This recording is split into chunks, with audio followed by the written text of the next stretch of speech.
slang bang. In the 902, I would slide on you. Yeah. Just to see your face, babe. Just to see your face, babe. In the 514, you don't slide no more. Yeah. And that's your heart to face, babe. That's your heart to.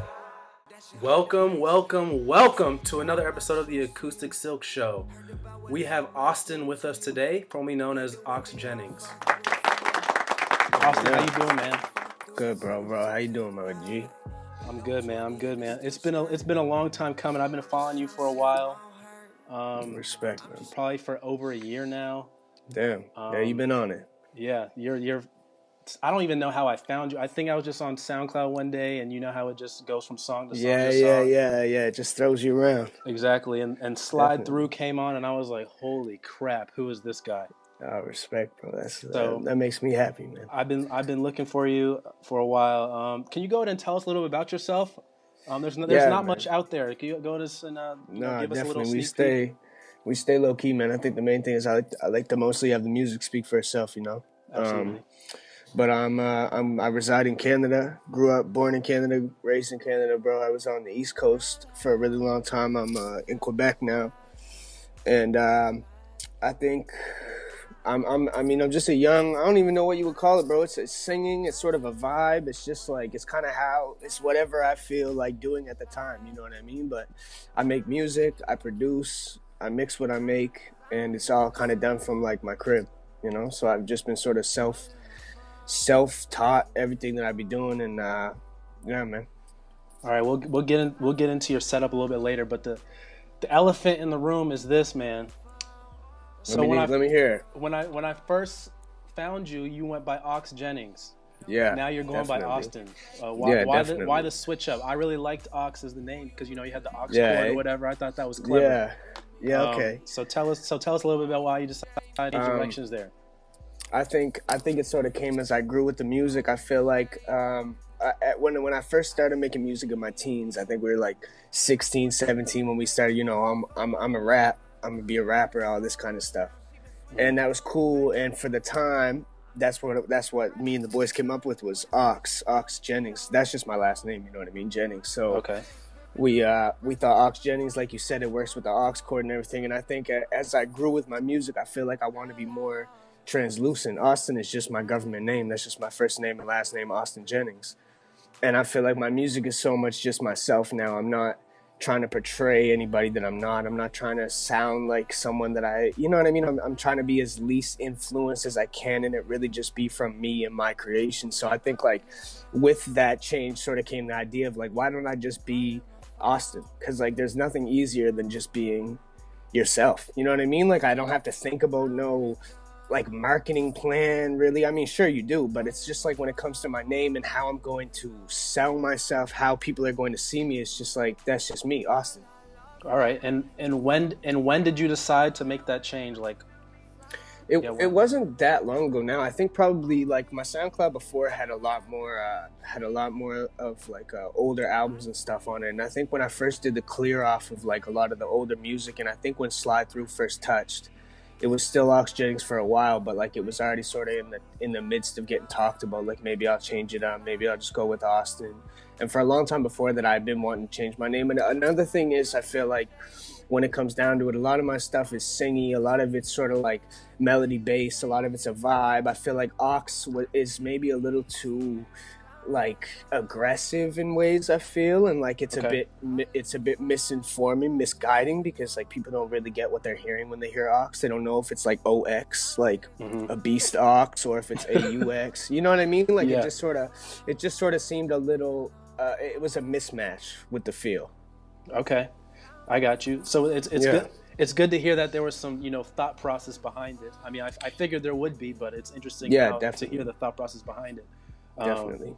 That's really one of the reasons why I even started doing these interviews, is so I could, be behind the scenes a little bit on the music that I know and love. Definitely, bro. I respect it, man. I love what you're doing over there, man. Yeah, I appreciate that. So you touched on it a little bit earlier. When did you start making music? Well, we were like in our team. I only say we because it was first a collective of us. Like, I was more rapping back then. I still had some melody-based stuff, but it was really like I was really focused on rap. You know, I feel like it's funny because like a lot of singers that I look up to and stuff, a lot of them when you listen to all these interviews, they say when they were younger they started as rappers. So in some ways it helped me because it helped with my lyrics, it helped with writing, it helped with the process. Mm-hmm. And then I think just as I grew, so I guess like back then I would have been 16, 17 probably. I'm talking like high school, ending of high school type stuff. Okay. I'd like, you know, just like teenage shit, like drunk freestyling, thinking it's fire and getting beats from like YouTube, shit like that. You know what I mean? It wasn't going to be profitable the way that we were attacking it. It wasn't like there was no ownership involved. There was nothing. And that was when we were in our teens. And then probably when I was maybe 19, 20 is when I started. No, maybe a little earlier than that. 18, 19 is when I started trying to produce myself. Okay. And then I think from there it just like slowly transitioned into like while I was producing the production sort of getting to this vibe where I had to match it with like how I was going to go about things, writing wise and recording wise. Okay. So it's been like let's say 16, 17, 18, 19, 20, like 8 years almost, man, since like the first record was ever recorded. Okay. So that I'm assuming, doing my math correctly, you're about 24 now? Yeah, 24. All right. Yeah, exactly. All right, excellent. So eight years in the game. How would you say you have improved over those 8 years? I think key areas. What are the biggest things? I'm sure you've had overall improvement, but what's like, wow, I sucked at this 8 years ago. No, for sure. I think a big part of it, and I think a lot of artists don't realize this, is like your mixing quality can literally change a record from absolutely horrible to a good record. You know what I mean? Because like maybe all of the aspects of a good record are there, but the sonics of it just aren't there to match with the idea of what you have. So I think really like the biggest progression that we've had is my mixing abilities, because like at the end of a record I can really do what I want to it to bring it up to that next level.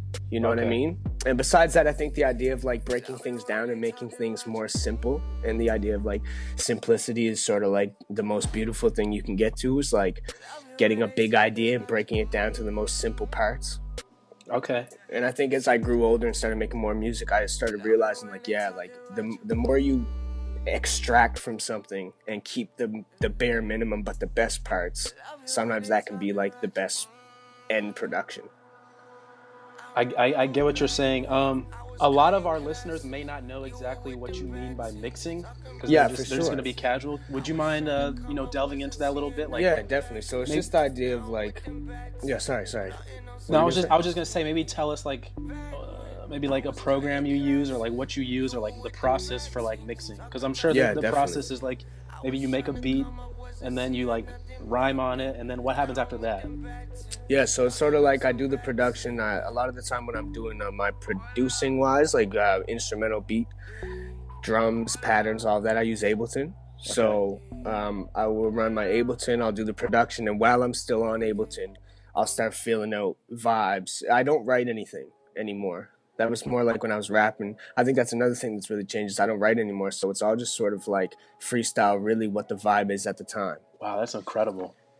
Yeah, man. So I actually found as I started doing that, it ended up being my end result would always be much better. So I start with Ableton.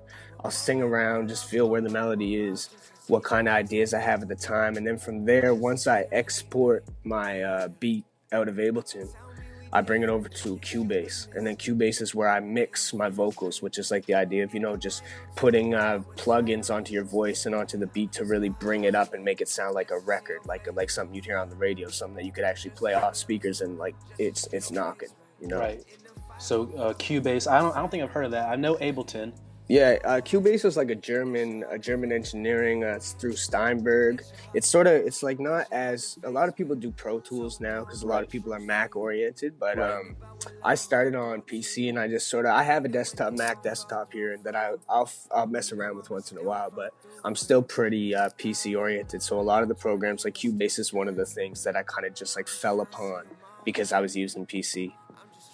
Yeah, that makes sense. I've got a Mac set up here, dude. I'm thinking about going PC myself at some point. Yeah, man. They're really good for like they're good for breaking things down and having things simple, but it's just sort of like to each his own, you know. I just feel like my workflow is better on a PC, so I've kind of just stuck with it. That makes sense. That's what you're used to, so it makes sense to just stick with it. Yeah. How did you learn all this stuff? Was it just like messing around, you know, as a young man? Bro, it's so crazy, man. Well, I guess like we're just in like we're in that generation, bro. You want to learn something, you just YouTube it. You know what I mean? Absolutely. So like I really just like at some, I was like sad sitting around like, ooh, like my stuff doesn't sound good. This doesn't sound good. These people are putting out records and that sounds better. I don't have thousands of dollars to just throw at a mixing master, at an engineer. You know what I mean? I don't have studio time. So I just slowly, I was working as a waiter, so I'm getting like, you know, tips. You're getting a good amount of money. So I started putting aside some of that money and buying equipment. And slowly, as I started buying more equipment, I just had to YouTube it over and over again, like YouTube how this works, YouTube how this works. And it's literally, bro, just been like trial and tribulation, YouTubing stuff and troubleshooting stuff for like, you know, like it's been 8 years now. So eventually, like you get a gist of it. I'm still learning every day, obviously, but I've definitely gotten to a point where I feel better about the finished product. You know, it's amazing that, you know, you've been doing music for 8 years now, and then let's say you just suddenly like pop tomorrow. People would think that you just popped overnight. Yeah, that's always the perception, you know, and I think that's like very seldom is actually how the shit goes. Right. Sometimes. In LA, like sometimes you'll have the right connections. Someone's uncle was a security guard, or so, you know what I mean? Like you'll hear these stories where you think someone just popped out overnight, but they might have a celebrity family member or something like that, which would be amazing in our case. But like we're in Canada and farthest East Coast possible, so it's like we don't get any looks, bro. It's really the internet or nothing for us. Right, and I think that's one of the amazing things is. What the internet has done for music in general is you don't have to live in New York or LA exactly, man. to be a great act and to get people to listen to your stuff. Definitely. So that's amazing. Actually, that's one of the questions I wanted to ask you is, you know, Toronto in Canada has gotten a lot of, I guess, hoopla around that. Yeah, we're on the buzz right now. Exactly. Yeah. So you said you're in Quebec, Montreal, is it? Yeah, I'm in Montreal right now. We just recently moved here, actually. Okay, from where? Yeah, we were in Halifax, Nova Scotia, man. It's like farthest east. It's one state and a couple provinces away from New York. Okay. So you can, it's farthest east, bro. Like, no main shows are coming there. No big headliners, because it's like it's not even worth it in their pockets to even travel that far.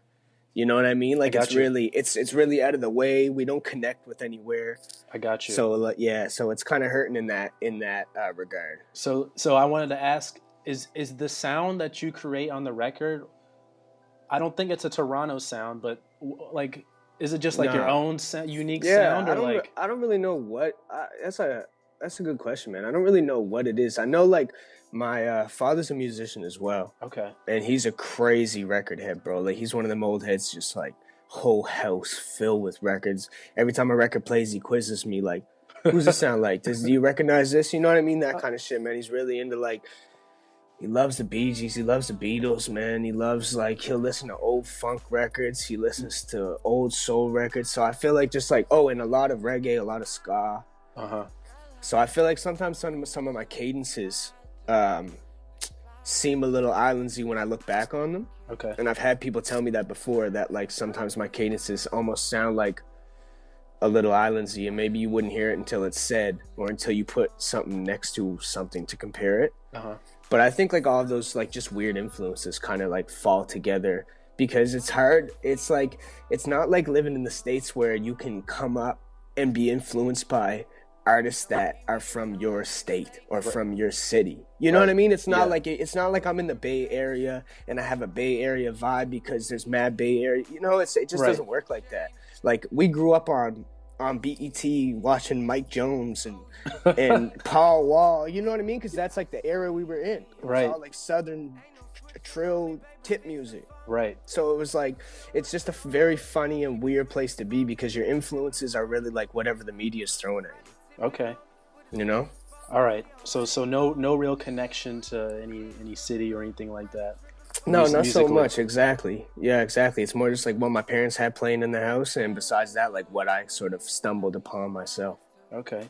So what did your parents think when you told them you wanted to do music? I mean, you've been doing it for a while now. What do they think about it? Yeah, I think both my parents are really supportive, man. I'm really lucky in that way. My parents are separated, so they've ever since I was like a baby. So I've always kind of had like two very separate relationships with my parents, you know? Right. So, but luckily, like they're just both really understanding, man. I don't think they really like, it's hard to explain to your parents, like, yeah, like, oh, I'm telling you, like this song that I put out recently, like it's getting a lot more views than it usually does. You know, like they just don't know they don't really understand what that means. And it's not like my page is going crazy or anything like that, but it's like, I think they're supportive, but at the same time, they don't really know like what the possibilities could be, what the outcome of it all could be. Right. But they never made me feel guilty or anything like that for just like pursuing what I want to pursue. Okay. So I'm really lucky in that way. So I'm not too familiar with the system in Canada as far as like the progression of how, I mean, I guess like how life would go or how society would like pressure you to go. Yeah. But here in America, it's like, you know, you do middle school, you go to high school, and then if you're fortunate enough, you graduate, go to college, and then go get a job type of thing. Definitely. So I guess what have you been doing? What do you do to support yourself? Because I don't think you're doing this full time at this point, right? This is part time. Yeah, definitely. So like, how are you paying the bills? How are you getting by? Like, yeah, man. I a lot of the time I'll pick up like serving jobs. Like a lot of the time that's the best way to go, man. A lot of actors, actresses say the same thing. Like, if you can do it, it's sort of like it's a shitty job, you know what I mean? Because it's a lot of like customer service, it's a lot of dealing with people and how rude people can be towards someone that's serving them. Right. But I just even in Canada, Canada, bro, yeah, absolutely. I mean, like there's definitely a contrast, you know. When I go to the States, I notice it. When I come back home, I notice it. There's definitely a contrast, and it's like it's very noticeable. Okay. But the idea of being served by somebody and some people not knowing how to act accordingly still happens all the time. You know what I mean? So that's like just been always my kind of go-to, because it's like I really am trying to pursue this for real. I'm still young. I feel like the way the world works now, man, you can always fall into something. You can always pursue something else if you want to, you know? Right. But for now, it's just been like, it's as little, I try to work as little as I can so that I can be at home in the studio as much as possible. Mm-hmm. And that's just always been how it is, man. But like, when we were back home, it was a little easier because we have a little more of a fan base there, so we could throw a show, make a couple racks, and then sit on that. You know what I mean? But here it's not so much because we're just brand new. We just went through the winter, which is like the most harsh here, bro, especially in Quebec. It's so intense. Okay. And so, yeah, man, it's just been like waiting. It's just been waiting and sort of like, I'm not going to lie, you know, struggling musician type shit, man. Okay. All right. So when you say we, who is we? I know you mentioned you were part of a group earlier. Can you tell us a little bit about that? My doggy, it's my brother, XOXVXT. I don't know if you ever seen him. He'd be like on my, he's like, he's also from the same place as we are. He's from Halifax, Nova Scotia. Okay. And we just came up with him, man, ever since we were like youths, bro, like really young, you know, like just hitting high school. And that's when we started this idea of like, yo, we're gonna rap, let's rap. And then that's when I started getting the studio, everything set up. And so he was recording there with us as well, same age, same story, you know, we all went to the same high school type shit. Okay. And always a little different, you know. It's not like we were hanging with like the big squads or anything like that. It was sort of just like we kept to ourselves. And yeah, so it's XOXVXT, myself, and my manager, who you were speaking to. Okay. To Tony. So all those guys moved up with you to Montreal? Yeah, bro. Yeah, man. We all came here together. Okay. Yeah. We sort of just move as a unit. Like a lot. Sometimes homie, our brother XV will like head out to he'll go to Toronto and back and stuff like that, but we always just we call it like a HQ. We always have a headquarters, so whether it's like back on the East Coast or back up here in Quebec, we always have somewhere that we all like link. All right, makes sense. So yeah, and I mix all of his music as well. So we work in the same studio. We do the same things. All right, Yeah. awesome. Dude, you've got some real skills, man. We're gonna get to that stuff a little bit later. I appreciate that, man. So you said earlier that you cleaned your SoundCloud. Yeah. Why did you do that? Yeah, I think it was just I think it was necessary, you know, because it was a sort of I mean, it's just sort of like how you grow. You know, you're in that teenage phase. You might look at a picture of yourself when you were a teenager and say, "What did I have on?" Like, I thought that, you know what I mean? It's just sort of that idea. I'm comfortable with myself, but at the same time, I'm not trying to have a clash of interests, especially for my listeners. Like, I just want it to be clear and stated where I am now in my life and what kind of sonics I'm bringing. So I think the clearing of my SoundCloud was just sort of necessary to like just start fresh. Okay. Yeah, that makes sense. I don't think I was following you when you had the old stuff on, because like I said, the first song I listened to was Slide Through. Right. Yeah. And that was sort of like right after the clean. I had that on ice, and I was like, okay, this is the first record that we should put that down there for sure. That record is amazing, man. Like, respect. Literally blew my mind. It's amazing what you can find on SoundCloud these days. Yeah, it's a trip, man, for sure. It's a trip. So you cleared house.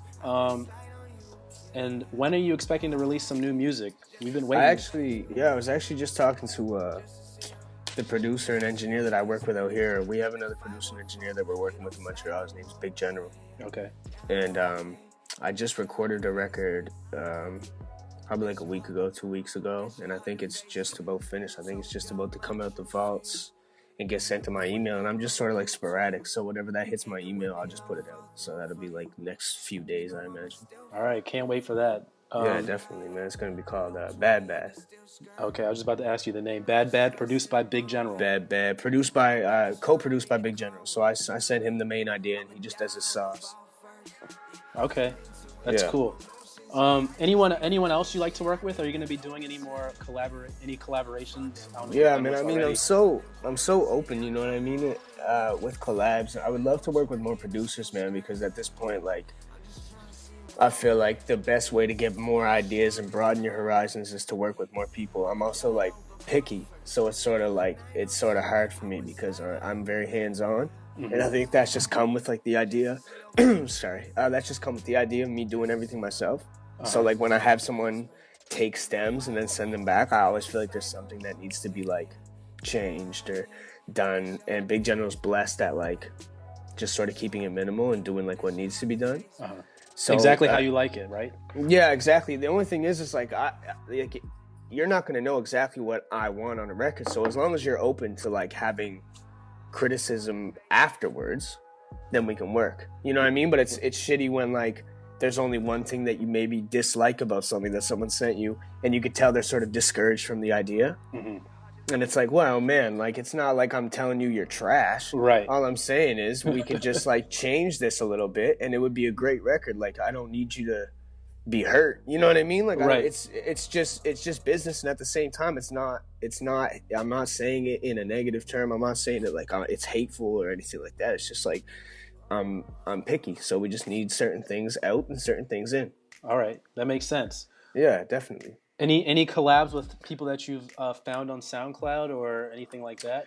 Yeah, it's actually I stumbled upon this fella named Noah James. He's from LA, and he's doing his thing. He's a model and also does some singing, some writing. He's like a fire artist, man. I don't really know his handles or anything like that because it's just like the same idea as you. I just sort of stumbled upon him on the internet, but he hit me up and said he had came across Slide Through as well and wanted to do some work. So we've been back and forth, but you know how it is, man. Us artists, like when someone tells you they're gonna do something, and then you say, "Oh yeah, bet," and then like y'all don't link for another half a year. So it's like I know it's shaky, man. It's shaky. I deal with a lot of you guys on a daily basis, man. Yeah, and bro, I know it's exactly shaky. how it is. Yeah, definitely. Like, and you know, I understand at the same time because like everyone's trying to eat. You know what I mean? Everyone has only like a certain amount of time to do everything. It's hard to get everything done. But at the same time, like, I think it kind of comes with the territory of like being an artist. Like, it, you know, people are flaky a lot of the time. Absolutely, man. Yeah, and then, like it's on my end as well. I can't just put it on everyone else, bro. There's tons of times where I'm flaky. Right. Yeah. Right. Yeah, that's amazing. So are there any artists that you listen to a lot? It could be underground or non-underground. Yeah, man. I definitely, like, I'm definitely just a guilty Drake listener, man. Like, he's just too consistent, man. His cadences and everything are just too much, and like he's just on ball, on point. And it's like, if he wasn't, I wouldn't listen to him. You know what I mean? Because it's not like he ain't my brother. Like, it's not like it makes no difference whether I'm listening to him personally. Right. But it's like I can't help but peep when the music's good. Right. So it's like, and it's funny because like even without it just being Canadian pride, a lot of the people that I be listening to are Canadian at this time. You know, it's like Tory Lanez is like just fire, bro. He's just snapping lately. I like him. Yeah, bro, he's nice. Going Drake, to his show actually in a few days. Oh, bro, I'm jealous. He's super fire live as well. Like his live shows are like just ridiculous. All right, I'm gonna hold Party you to Next that. Door, you know. Yeah, bro, I think you'll like it, bro. He'd be walking all over the fans. Like he stage dives, but he walks instead. It's impressive. All right. Yeah. And then who else? Party Next Door, you know, part of like the OVO group. Of course. Yeah, I just like, a lot of the times I really like Party's production. So a lot of the time, like, I'm also taking into account like just people's production. Like also through Drake, you know, like a lot of that is just Noah Shabib just like being an amazing producer. Absolutely. And making everything so, because I think like from producing, I really start to like appreciate the other side of the record, which is like, in my opinion, like 75% of the record is the production. I would agree with you, especially for an artist like Drake. Definitely, man. Where it's so minimal. Yeah. And PND. I mean, really the whole Toronto guys. Yeah, bro. The production is absolutely essential. Definitely. So yeah, so like for Party, I just love his production almost all the time. And I mean, besides that, like I'll listen to whatever XOXV has running. I'm just gonna call him OVT, yo, because like his names are mad confusing. And it takes too long to say all those 4 letters. So I'm just going to say OVT. Same guy. So everyone listening, don't get confused. His personas are very confusing. And he's a confusing man to follow. But if you do stumble upon him, I promise you won't regret it. You'll be very happy. All right. And I'll try to plug at some point like where you can actually find him. Okay. Yeah, we'll do that at the end. Definitely. I'll write that down so we don't forget. Yeah. And so, like, a lot of the stuff that he'll be playing, which is, like, more SoundCloud-y stuff, like, really SoundCloud-based artists that even though I'm on SoundCloud, I try to spend as little time possible, like, listening to a bunch of other people's music. Mm-hmm. Because I think without knowing it, people can get very influenced just by, like, it's natural. Like, if you like something, even if it's like not, even if you're not taking an exact cadence or an exact melody or an exact bar or anything, like I just don't want my records to start sounding like they're not my records, you know. So I try as hard as possible to not like listen to a bunch of different artists. So like a lot of the SoundCloud dudes are like, I don't know, I'll hear XXXTentacion. Okay.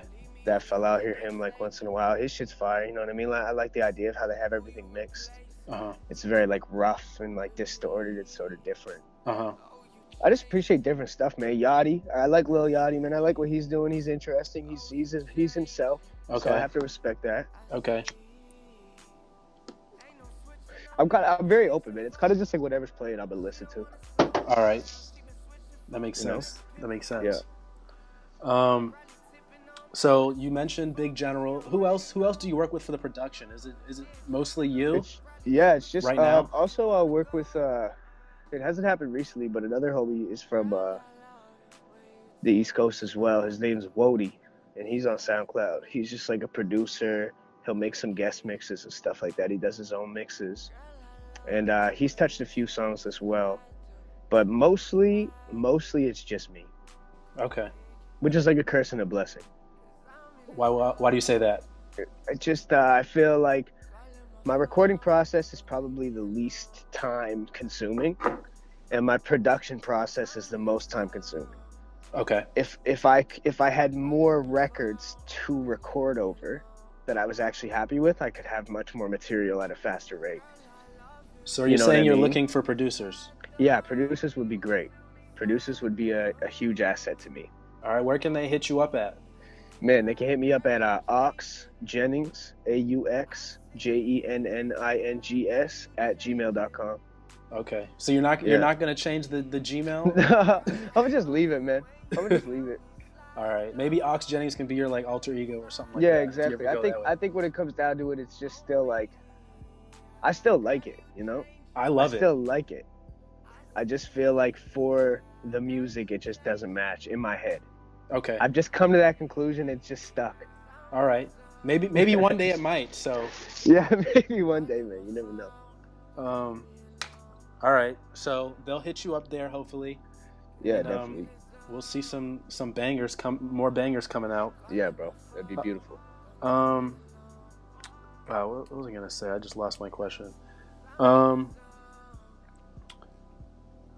right. So SoundCloud. Do you follow any other music platforms? Like any underground music platforms? I know Bandcamp is popular, but I think SoundCloud really has a nice niche. Yeah, SoundCloud has. Exactly. SoundCloud has. I think especially for my vibe, SoundCloud is sort of like my hub. Right. And it's sort of like become that way. I think for a while we had a Bandcamp. For a while we had like a DatPiff, that kind of stuff. But DatPiff kind of like.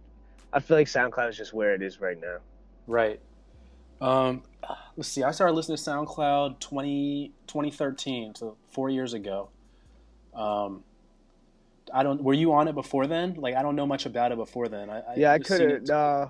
If I talked to OBT, he would know because he's like a real computer head. He knows everything about that stuff. Okay. Yeah, I don't know what it was like before then, but it's grown a lot. Yeah. If you're an artist and you're listening to this, like, and you don't have a SoundCloud, then you got to jump on. You're not an artist in my you got to get on there. You got to get on there, doggy. A SoundCloud is an absolute must now. Yeah, I agree. It is. Yeah. So as far as like promotional strategy, marketing, if you want to share, you can share. What's your strategy going forth for 2017? Like, you guys have a strategy? Just release music, or because I think there are a few ideas and routes that I'm starting to recommend to the artists I talk to that I think could explode your growth literally in a matter of a few months. Like, well, I mean, anything like that, I'd be very much open to. Well, we can talk after this. I've got some ideas. I think right now for like our strategy at the moment, I'm really all about like a natural growth, and like I think the way that we've made music has been such a slow grind that it's almost like it almost just feels like that's the way it should be. You know, like I'm very much into the idea of like things falling into place and the idea of like fate, not to be cheesy, but it's true, man. You know what I mean? Like the slow grind, and I think it's also because of where we come from, how like things just don't pop quick. I mean, it may, but usually things just don't pop quick. Right. So from the times where we started doing tiny shows where a couple heads would come to like a show where like there's heads waiting outside to get in, it's like, okay, there's one milestone we hit. And then it was sort of like, now let's take this to the internet. And since we did that, bro, I'm really just trying to put out song after song and just see what happens. Like, it's like when I put out a song, I literally just post it to SoundCloud and let it go. I think that's the perfect strategy because really you never know which is gonna hit, which is gonna blow. Yeah, exactly. Which is gonna connect. It's so weird because I'll put out a record and think, okay, this one's probably gonna go up, and then it doesn't, and the one prior to that goes up, and I'm just like, well, it doesn't bother me either way. Like whatever the fans are taking to, the fans are taking to. You really got to be unemotional with it. yeah, bro, you really do. And I think like that's another thing. As I got a bit older, you really realize like you can only do what you can do. The music that I make is the music that I make, and whether you're going to attach yourself to it or not, it's just sort of like it's sort of in your hands. Right. And I think the listeners will tell you what's working, what's not working. Absolutely. Yeah. I think like SoundCloud listeners, especially sort of without putting a bunch of comments, oh, this is what you need to do, this is what you need to do. I kind of like caught the vibe. Like you said, bro, you found slide through. and you liked it, you know, off rip. It's like, yo, this is a record. This is a good record. Right. And it's sort of like I just sort of ran with that formula, which is like the most natural to me. Mm-hmm. So it's great on my end because I'm not like stressing on how I'm going to create. Right. So are you going to be, I know you said you're going to release a song maybe in a couple of days if it's done. Are you planning to release just a lot more music this year? Are you going to do an EP or an album or something? This summer we're going to snap. And I think by midsummer I'll probably come up with an EP. I think that's what's going to happen next. So a couple singles probably, and then a little project. The only thing about EPs I find is that sometimes the EP will get slept on because of how the internet is. Like, attention spans are so short that if you're not really ride or die for the artist that you found, you might just give it a quick little look and then move on. Like, you might listen to like the first couple joints and then move on. Whereas if a single's there, like, it almost gives people less choice, which really, like, if the record is good, almost ingrains it as like a big record. Right. If that makes sense. Right. So I'm always sort of hesitant to put out an EP at this time because my following isn't huge yet. And I feel like an EP would be great once we were a little bigger and the listeners were a little more broad, like our horizons were a little more broad. Okay. I can see that. Yeah. I would say, just my 2 cents, just release the music. Yeah. I think, I mean, people are going to find it. They might find it that week, or they may find it 2 weeks later from that. And then, definitely. you may have like a huge traffic upswing that you'll see, and then people just love it. It might get picked up by a big channel, and then you get a huge traffic upswing. It might end up in somebody's video on YouTube. Yeah. That's just how things go. Yeah. But yeah, we'll be definitely looking forward to more music from you this year. Definitely, man. Yeah. The quality of stuff that you put out is just very impressive. I was very impressed. And then to see that you had, I think, about like 500 followers. With the quality that you put out, I was like, wow, this guy could easily be a mainstream artist. Like, I'm serious. That means a lot, bro. I really appreciate that. Like, I'm serious about that. I really think you put out that type of quality. Thank you, man. And it's crazy you say that, because it's like, it's all just been such a slow build on my end, trying to get it to sound that quality and trying to get my everything to be like at that level, Yeah. It's taken a long time. So for you to recognize that, man, and say that shit, like, that means a lot, bro. And I think the people that listen to you recognize that too. That's why they keep coming back. Yeah. Yeah, for sure. Real quick, I wanted to get into what are your favorite songs that you've made? I mean, obviously some of them might not even be on your SoundCloud, so we can listen to them, but... Yeah, no, it's funny because I was just having this conversation with my brother the other day. It's like, it's hard to say because, like, a lot of the times I'll be thinking on both aspects. So I'll be thinking of my production.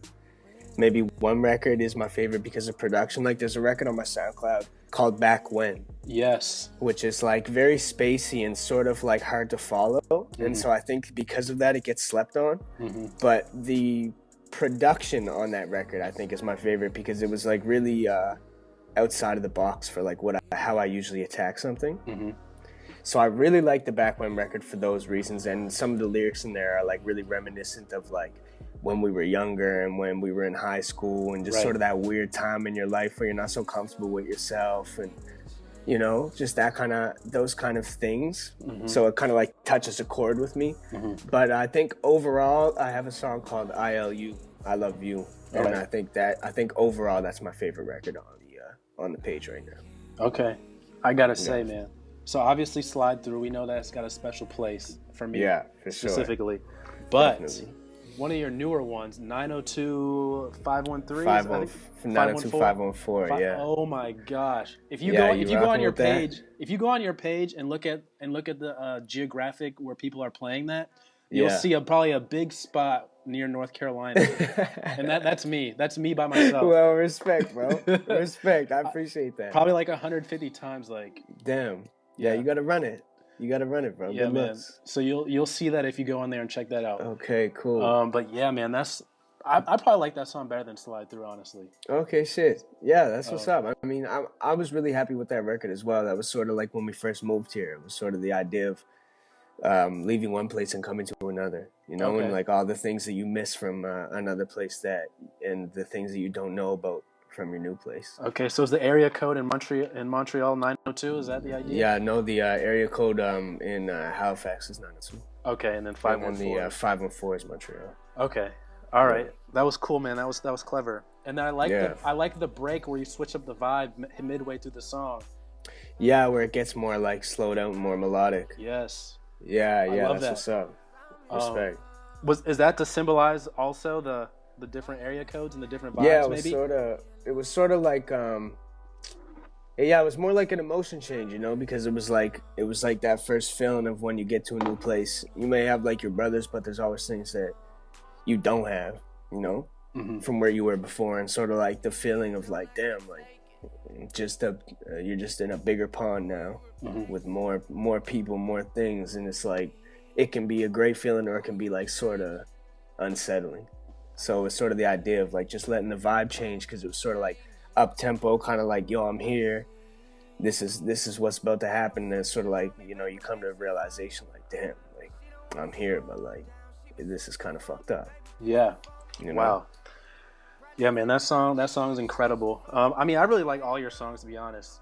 Thank you, man. I think you have a great cohesiveness to all of your songs. Like they sound different, but you can tell they're classic Austin. Yeah. Respect. So I really like that. And then La La La is also La La, yeah. That was sort of like it was like a play off the Carter 3. Wayne and Busta had that song La La La La La La La La La. Oh yeah. And so I just kind of had that in my head, and that was always one of my favorite records off the Carter. So in one of the lines I say like Weezy F himself, la la la la. Yeah. Just kind of, and you know, smoking out, so you're blowing laws. Exactly. Yeah. Dude, great stuff right there, man. Great stuff right there. So do you have any like goals? What is your goal with music? What's your end goal? Man, my end goal, it's crazy you say like the mainstream idea, man, because like when it really comes down to it, I do believe, man, I really do believe that like with the right pursuit and sort of like the right execution, we could be mainstream, man. I really do believe that. And I feel like if wherever the stakes are higher, as they would say, like I'm ready to take that on, man. So I would go from this house in this little spot with this little studio to a big ass arena with, you know, no problem, bro. Like I feel like it's been such a slow grind that it's almost like I'm just ready for that at this point. You know what I mean? Even though it seems so far away because the climb is slow, but it's like that. I just feel like when it comes down to it, man, I just want to I want to touch a lot of people, man, and I want people to, you know, sort of like be able to get their own stories and their own feelings out of my music. So even if I'm not talking about per se your situation, maybe just the emotions or the vibe that's given off the song, like maybe just help you through your day, maybe just help you feel a little better, help you vibe out for a little while and forget about the shit that's going on or whatever it might be. Right. I'm definitely a vibe guy. I'm a sound guy first. I don't even listen to the lyrics first few times around. It's got to sound right, and then I'll start listening to the lyrics, because I'll be playing it over and over again, so I can't help but listen to the lyrics. Yeah, because you got to break it all down. Right. So I'm definitely a sound you're a true listener, though. Yeah, I mean that's how I listen to these songs sometimes, like 20, 30 times, you know. Yeah, definitely, bro. It's funny because my brother does that same thing, man. He'll find a record and he runs it. Like by the end of a week, man, I'm sick of the record. Like, exactly. It could be the best record, and I'm just sick of it. But yeah, that's how he works, man. That's how he listens. That's how I listen too. I mean, I like to switch it up from time to time. But I definitely come back to those hits. Yeah. Especially today, I was going through like all your catalog because I knew I was going to talk to you later. Yeah. Just, you know, just running through those things real quick again. Definitely, man. So would you ever sign to a record label? Is that one of your goals? Or you want to do independent? Yeah, I would. No, I would love to be independent as far as independence can go, but also I feel like in the time that we've made music, we've also had a lot of time to sort of study the game. Right. And my brother, OVT, is like, he puts me on game a lot of the time when it comes to like how everything works, you know? He's a very smart man. So I just sort of like, I feel like at this point we're not old anymore. We're not old yet, but we're not mad young either. It's not like we're just like adolescents. So it's sort of like, I feel like I'm at that age where like I sort of understand things enough that I would stay independent for as long as that can get me. But a lot of the time when you're really trying to go big, you might need a bigger engine behind you, you know? So if the numbers were right, and if the interests were proper on the label side, I would definitely be perfectly fine with signing. Okay. So what would be your thoughts of success? I mean, because for me, success just means being able to do what I want to do full time. Yeah, absolutely, bro. So that could be like making $50,000 a year or whatever it is, just being able to do it, you know, do it full time. What about you? What's your vision of success for you? It's almost the same vibe, man. I want to see me and my brothers be able to do what we love, you know, with our lives, man. I don't think there's anything worse than just being told that 9 to 5 is what you ride with till you die. Right. That's a crazy idea. Exactly. I think it's crazy. And if you're not happy doing that, then that's even more depressing. And I don't ever want to get in that situation. So, and I don't want any of my loved ones to ever be in that situation, man. So it's like, what can you really do? You know what I mean? You if you come to that conclusion, it's like, well, shit, I got to do this until something happens. You know, it's like, I got to do something, bro. I'm not trying to just work flipping burgers or at a call center or even bigger than that, bro. I don't want to be a doctor. I don't want to be a police officer. I don't want to be, you know, I just don't want that kind of career.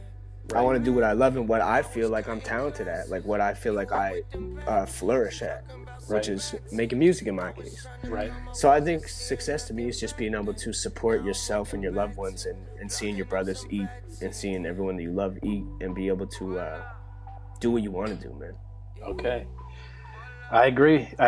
Yeah. Can't agree enough with that.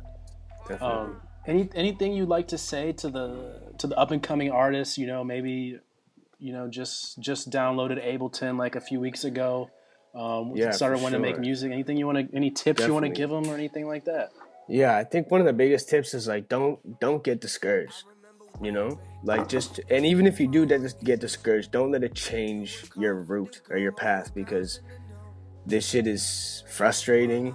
It can be overwhelming or underwhelming. You know, and it can be a lot of things, but at the same time, if you work hard enough, man, and put enough hours in, like people used to always say that to me, and I always think like, yeah, whatever, you know what I mean? That's just like the faux pas thing to say, but it's truth, man, because like we've put in mad hours, and I've seen stuff go up. I never thought I'd have 20,000 listens on the song, and that's not a lot. But to us, when like a couple years ago, 200 listens was a big deal, man. To see 20,000 listens on one of your songs is nuts, you know, for small scale ideas. So it's like, and that was just from us working, man. It wasn't like someone messaged me and said, yo, I can put 20,000 listens on your song right now if you do this. It's just from us, like trial and error. So if you want to start something, man, and you want to, you're opening up your first program or you're looking into your first production or anything like that, just do it. And whether you're discouraged or just try to get through it. And like anything's possible at this point, man. Like I said before, like YouTube will be your best friend. YouTube will show you how to do anything. You could redesign your whole house right now through YouTube. That's true. You know, you could like build a whole other section in your house through YouTube. Like, it's crazy. If you can really like apply what you're learning to your own things, man, it's crazy what you can do. Yeah, now everything, you know, can be taught on the internet, especially YouTube. Yeah, bro. It's like one of the biggest things that a lot of my friends did was go to engineering school. And these guys are in debt now. Mad money. You mean sound engineering or? Yeah, sound engineering. No. Yeah. Okay. Not like engineering. Sound engineering, sorry. And they learned a lot. But a lot of it is very technical. A lot of it is very not so much what you're going to pursue once you're out of the class.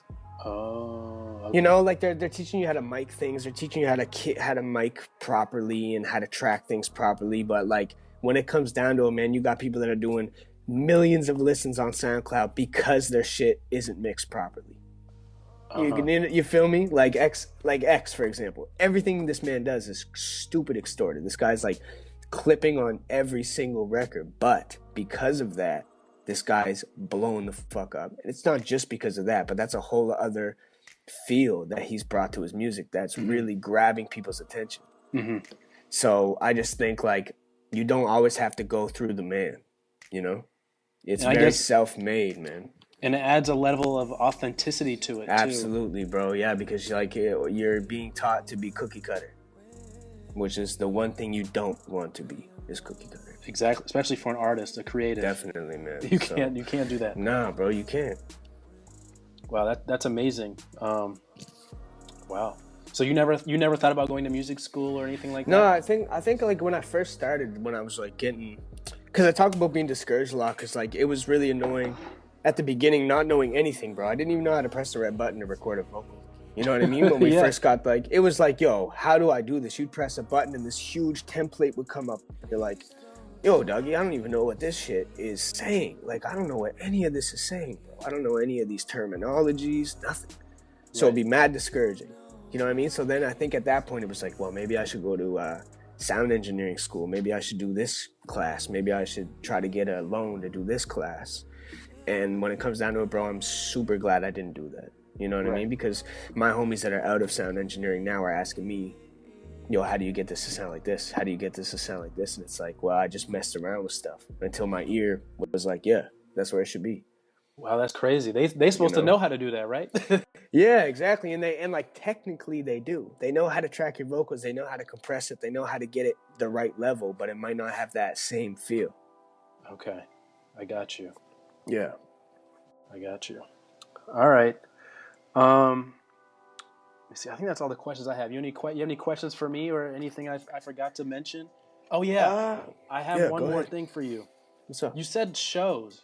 You did a bunch of shows. Yeah. Okay, yeah. So back in that's a big thing, man. Yeah, back on the East Coast, we did a lot of shows. We did like tons of shows. Okay, how did you set that up? A lot of it was just it's a small city, right? So a lot of it was like one thing that happened was we have a newspaper, a local newspaper where we're from called The Coast, and it sort of comes out like I think once a week, and it's this cool sort of like I don't want to say it's not like a hipster thing. It's just like a cool sort of young people newspaper. Okay. And they'll have like food of the week. They'll like show new restaurants that are opening up. They'll show whatever stuff's going on for the summer, whatever the time may be in the year. But we ended up on the cover of that. They hit us up and said, and this was when we were like more like a rap group. Okay. They hit us up and said, yo, do you guys want to be on the cover of this week's Coast? So we were like, yeah, of course. So we did some shoots for that, ended up on the cover, and then like our popularity just sort of slowly started to grow in the city. And a lot of the venues we did were small, but we had a lot of shows at the same time. And then we opened up for we've opened up for a few people like Riff Raff. Okay. We opened up for like Action Bronson. I love Action. Yeah, bro. But it sucked because he had some like health difficulties before he came. Ooh. So we ended up like opening for a show that he didn't actually play at. What? Yeah, so it was shitty because I was really excited to see him. And we opened up for Danny Brown. Okay. It's hard. I mean, I just did an interview with these guys called the Real Life Emojis, and they were saying it's hard to book shows. I mean, they live in Santa Fe, New Mexico. Okay, yeah. So I mean, I'm sure everyone's experience is going to be different depending on where you live. Definitely. But do you have any difficulties trying to find venues to perform at, or just asking artists to open up for them? Yeah, definitely. I mean, especially where we're at, like when you're talking about opening up for artists, they might not be much more known than you are, you know?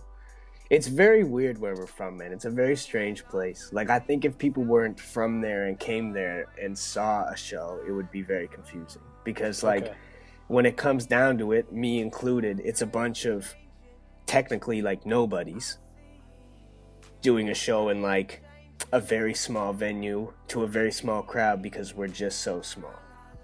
Okay. You know? So, like, the opening events that I would have where I'm listing, like, these sort of bigger headlining shows are usually because like annually we'll have one big music festival where they'll bring like 2 headliners in from like all the way in the States. And this is like once a year type shit. And so that's how you got the Action Bronson. Yeah, okay. And so we would end up being asked because we had a little bit of buzz around the city. Yo, are you guys interested in opening for this group? Are you guys interested in opening for this? Of course, our answer was always yes, because any exposure is good exposure. Like very much needed and good exposure where we're from. Yes. So, like besides that, for us, it's not so hard to find a venue because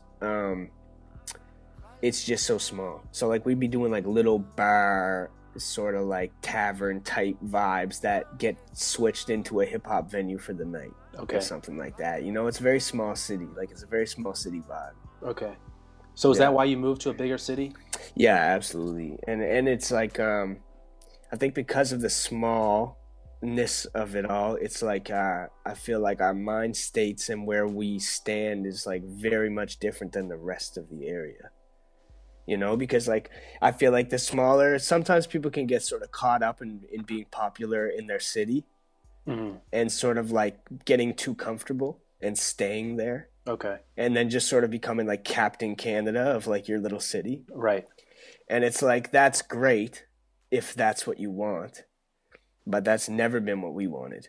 Okay. And it's always been like, it's sort of always been a clashing thing from us and everyone else from where we're from. It's like sort of just we have a larger scale vision, you know? Right. We're hoping for bigger things. Like I'm trying to touch into the American listening base and into the European listening, and like, you know, we're trying to like go everywhere. Okay. Any plans to move to America? Yeah, I was talking to for a while I was talking to a manager from Atlanta that wanted me to go to Atlanta for a while because he felt like maybe things could go well for me there. And ever since I had that conversation, I've always kept in my head that I would love to go to Atlanta for a little while, and I would also love to soon, me and my team have been talking about it, go to LA, because I was there a year and a half ago for like 2 months. Just trying to connect, man. My girlfriend was actually out there because she was doing some pretty cool shit out there. So I just ended up going out there for a few months and linking with like just tons of random people, bro. LA's a crazy place. It's amazing who you'll rub shoulders with just being there. Yeah, right? Absolutely. It's nuts. And it was sort of a really nice realization for me because I didn't feel as like small as I thought I would, you know? Mm-hmm. Like when I went there and was showing music, like I was still getting very like positive reactions for the most part. So I was like, oh shit, like this isn't just some little city, yo, you're good for this tiny place. Like, yo, you're the best in this little place, which is pretty meaningless when it comes to like a larger scale. But like the reactions in LA were just as good. So it was sort of like a moment for me, like, oh shit, like maybe it isn't just because we're from a tiny place and this is all they have to listen to. Maybe there is just something about the sauce, you know? Dude, yeah, they're not lying, man. Like, you're for real, and I'm not just saying that because you came on the show, but no, definitely, yeah, man. That's why I'm so glad to be able to talk to you, man, because your stuff is of quality. But I'm super happy to be able to talk to you too, man. And I think you'll have a lot of success this year if you continue to put out your stuff and, you know, the consistency you bring to the table. I see a big 2017 for you. That's amazing to hear, man. I'm very hopeful. I hope you're right. I hope you're right. Well, I'm not wrong very often, so we'll just. Well, that's good to know, man. That's good to know. So any last thing you wanna say to anybody before we tell everybody where they can reach you?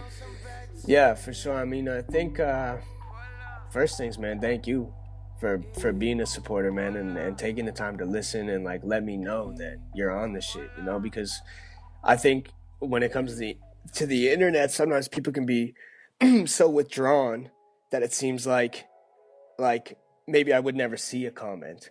You know, even though I only have 400 and some odd followers, it's like, oh, but he won't read that. Or like, I read that shit and that shit made my day. You know what I mean? I was like, yo, this guy's running this song. Like, that means a lot to me because maybe when I put it out, I don't know how people are going to like it. It's a little more. It was a little more lyrical than usually my music is. It was a little less spacey. I thought maybe some people would be like, "Yo, this isn't the vibe. Like, what's this guy doing?" Instead, I see a comment from you like, "Yo, I'm on this song. That's gonna make me feel way better about my work." You know what I mean? So like, just thank you, bro. Hats off to you, for real. And I appreciate that. I appreciate you, man. I appreciate that. So for all the listeners who are still listening now, we're about an hour in. So if you're listening right now, you're a true fan. Yeah, you are. Supporter. You ride or die right now. I appreciate it. So please leave people feedback. Even for other creators like myself who have YouTube channels, we love feedback. We love comments. Yeah, absolutely. Both positive and negative. But try and be constructive. But tell me you hate me. we'll take the positive and the negative too. Yeah, definitely. So just lastly, tell everybody where they can reach you at Twitter, Facebook, YouTube, Instagram, blah blah blah. Tell us everything. My Twitter, you can find me at Aux AUX Weirdos WEIRDOS. That's my Twitter. My Instagram is the exact same thing. Okay. My SoundCloud is soundcloud.com/Aux-Jennings, and that's AUX-JENNINGS. All right. And those things are sort of confusing right now because my name is Austin, but my SoundCloud is Aux Jennings. That's only because Austin, apparently I'm not the only Austin that was ever named Austin, which is unfortunate. So, we're dealing with that, but you can still find my music there. All right, we'll definitely put those links in the description box. For sure.